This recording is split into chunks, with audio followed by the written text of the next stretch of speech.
بسم الله الرحمن الرحيم. ولما جاءت رسلنا إبراهيم بالبشرى قالوا إنا مهلكو أهل هذه القرية إن أهلها كانوا ظالمين.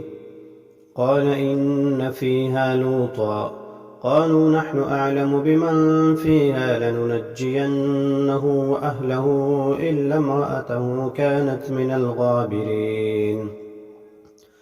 ولما أن جاءت رسلنا لوطا سيء بهم وضاق بهم ذرعا وقالوا لا تخف ولا تحزن إنا منجوك وأهلك إلا امرأتك كانت من الغابرين. إنا منزلون على أهل هذه القرية رجزا من السماء بما كانوا يفسقون. ولقد تركنا منها آية بينة لقوم يعقلون.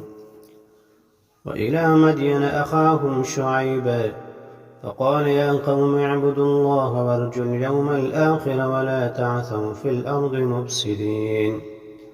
فكذبوه فأخذتهم الرجفة فأصبحوا في دارهم جاثمين. وعادا وثمود وقد تبين لكم من مساكنهم وزين لهم الشيطان أعمالهم فصدهم عن السبيل وكانوا مستبصرين.